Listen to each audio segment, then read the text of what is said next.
ہر انسان کا کسی نہ کسی انسان پر کوئی عقیدہ ہوتا ہے، باپ کا بیٹے پر، بیٹے کا باپ پر، بیوی کا شوہر پر، یعنی کوئی ایسا عقیدہ اس کا تھوڑا سا بہت جو بھی ہے وہ ہوتا ہے۔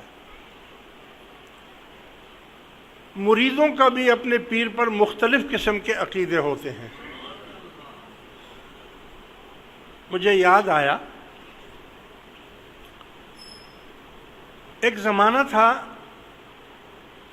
30 35 40 سال کی پہلے کی بات ہے، ملیر میں میمن گوٹھ میں میرے مرشد کریم کی دعوت تھی، حضرت محمد قاسم مشوری رحمۃ اللہ علیہ،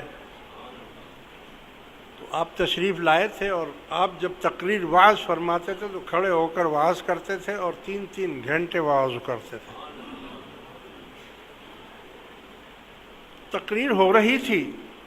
جماعت کافی ساری بیٹھی تھی، ایک موضوع ایسا چھڑ گیا جس میں آپ نے فرمایا کہ جو مرید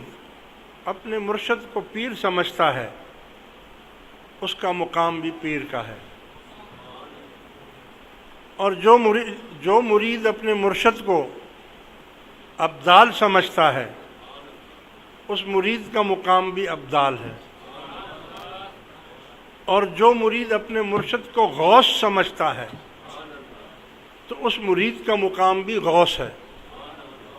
اور جو مرید اپنے مرشد کو فنا فی الرسول سمجھتا ہے